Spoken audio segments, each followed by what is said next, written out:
Polres Tarakan gagalkan peredaran sabu sebanyak 10 kg.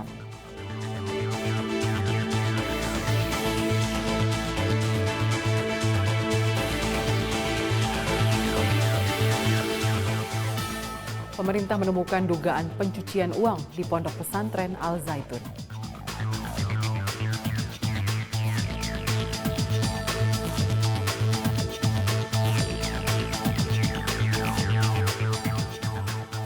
Polres Grobogan menggelar Polantas Pengajar untuk menekan angka kecelakaan lalu lintas.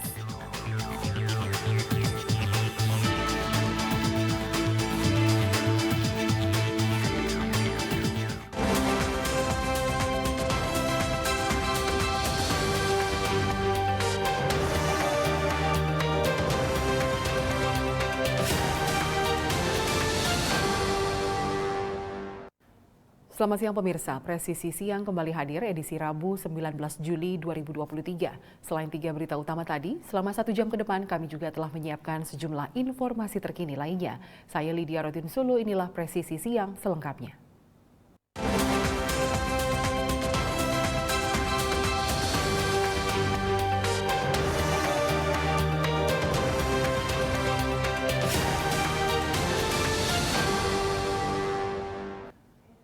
Satres Narkoba Polres Tarakan Polda Kalimantan Utara berhasil menggagalkan peredaran sabu sebanyak 10 kg dan menangkap 2 tersangka. Polres Tarakan juga masih memburu 1 tersangka lainnya yang masuk dalam daftar pencarian orang.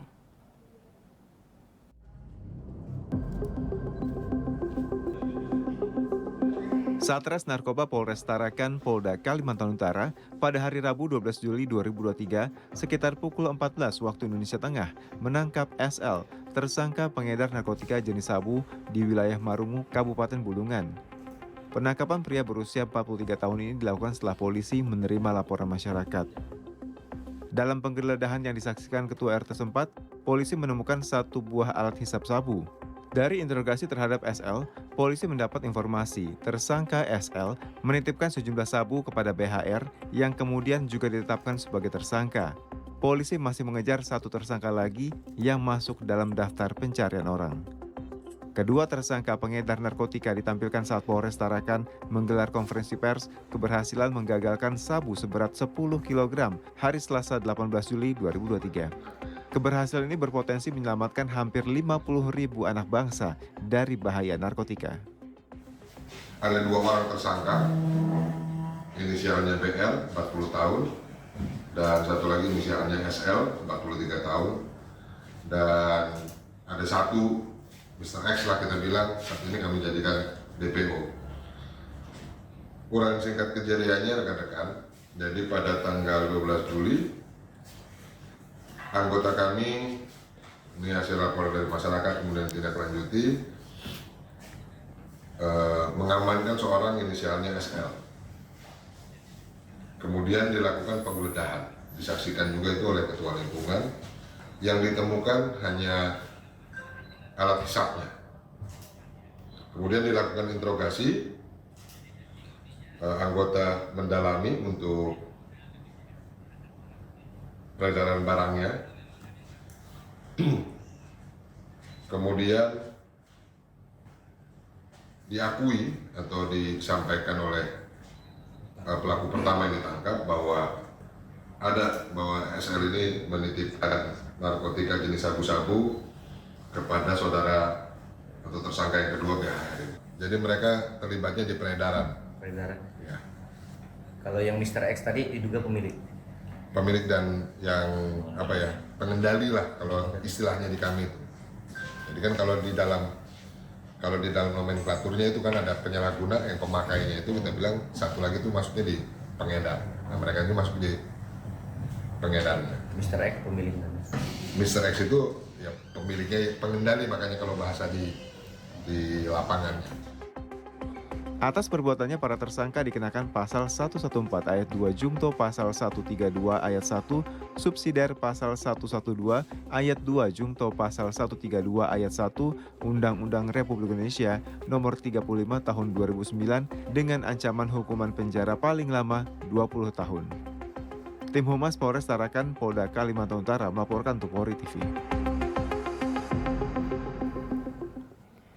Saat ini saya sudah terhubung dengan Kapolres Tarakan, AKBP Ronaldo Maradona untuk mengetahui informasi lebih lanjut terkait keberhasilan Polres Tarakan dalam menggagalkan peredaran sabu sebanyak 10 kg ini.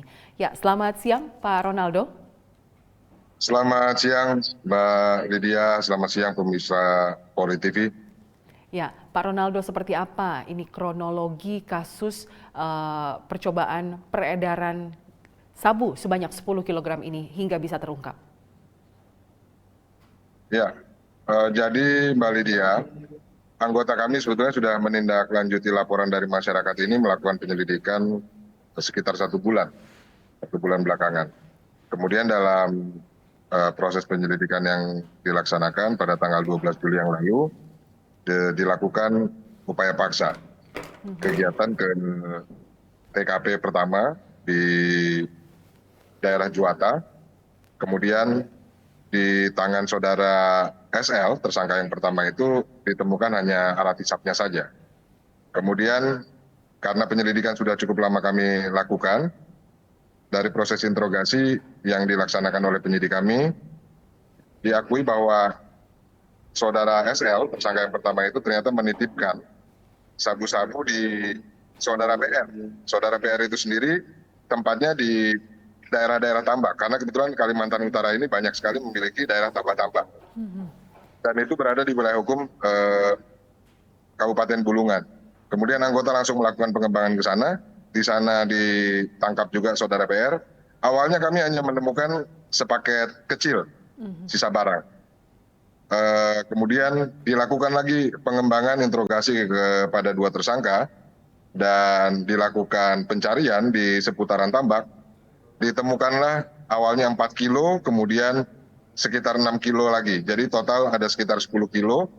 Itu yang disembunyikan di pohon-pohon nipah. Jadi di sela-sela pohon nipah mereka sembunyikan.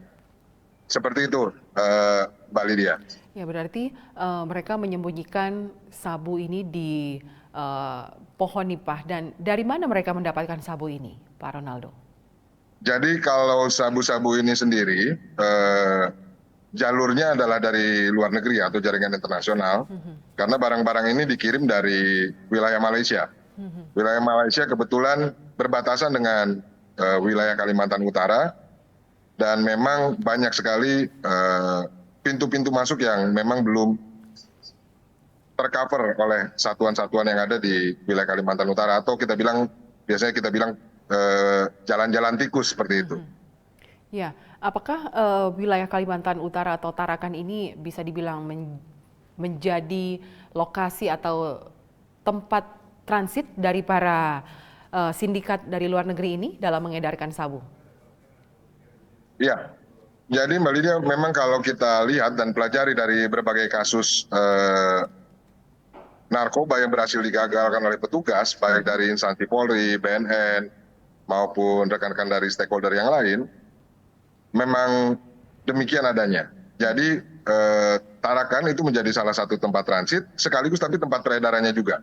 Jadi seperti barang yang hampir 10 kg ini, itu rencananya akan diedarkan di Tarakan dan juga diedarkan di Pulau Kalimantan, kemudian sebagian rencananya akan diedarkan di Sulawesi.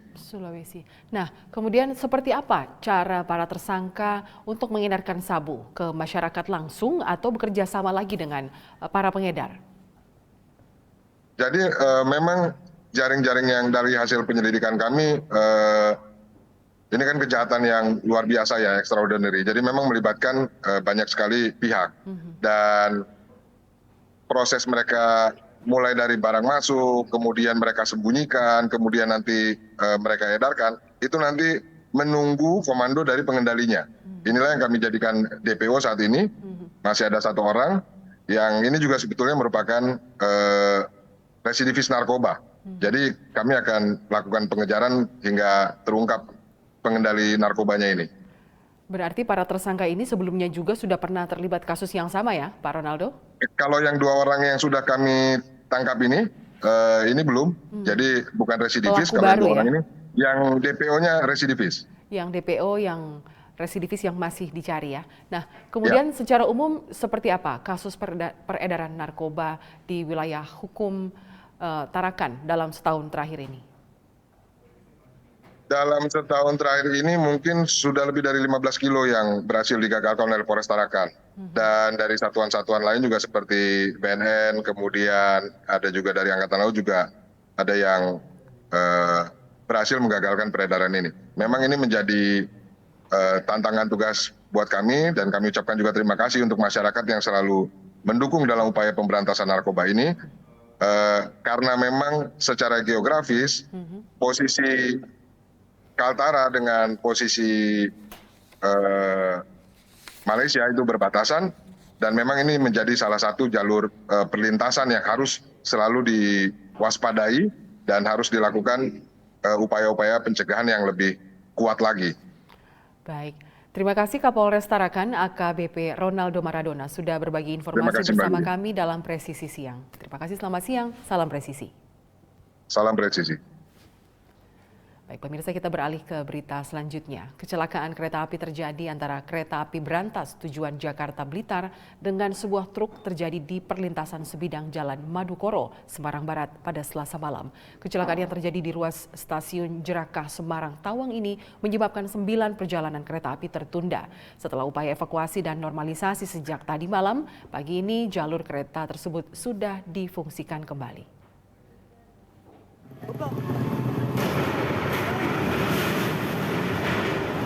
Inilah detik-detik peristiwa tabrakan kereta api dengan sebuah truk di perlintasan Jalan Madukoro, Semarang Barat, Jawa Tengah, Selasa malam. Peristiwa ini direkam oleh warga yang berada di lokasi kejadian. Kecelakaan kereta api yang melibatkan kereta api berantas tujuan Jakarta Blitar dengan sebuah truk terjadi di perlintasan sebidang Jalan Madukoro dan kereta api berantas menabrak kepala truk trailer yang melintas dari arah utara ke selatan hingga terbakar. Sempat terjadi ledakan saat lokomotif kereta menabrak truk tersebut. Bagian kepala dan ekor gandengan truk terjepit di mulut jembatan rel jembatan Kanal Banjir Barat, Semarang. Masinis dan asisten masinis kereta api berantas dipastikan selamat dalam insiden tersebut. Sempat terjebak dalam kobaran api usai lokomotif menghantam badan truk, keduanya pun memutuskan melompat dari lokomotif dari ketinggian sekitar 10 meter. Manajer Humas PT KAI Daop 4 Semarang, Iksvan Henry Wintoko menjelaskan tidak ada korban jiwa dalam peristiwa ini karena sopir truk telah meninggalkan mobilnya yang macet di tengah perlintasan saat kereta datang menghantam. Kecelakaan yang terjadi di ruas stasiun Jerakah Semarang Tawang ini menyebabkan 9 perjalanan kereta api tertunda. Gubernur Jawa Tengah Ganjar Pranowo yang menerima laporan peristiwa ini Selasa malam langsung mendatangi lokasi kejadian dan berkoordinasi agar evakuasi secepatnya dilakukan dan kondisi jembatan dan rel segera bisa difungsikan kembali. Tolong, yang main ke sana, sudah mendekat, tolong. Ini kita sedang blender kepala truk yang nempel di lokomotif.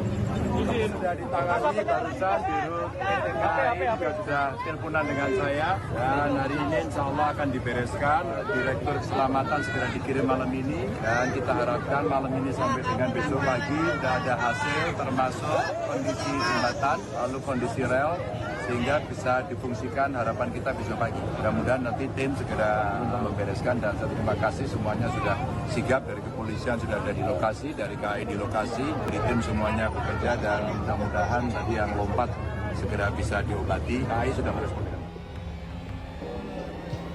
Proses evakuasi pun dilakukan setelah api berhasil dipadamkan. Gerbong ke belakang ditarik mundur ke stasiun menggunakan lokomotif kereta api 178.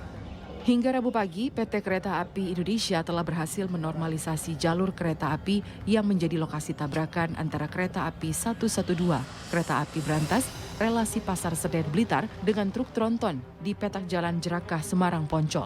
Dengan normalisasi ini, maka jalur kereta api tersebut sudah bisa dilalui.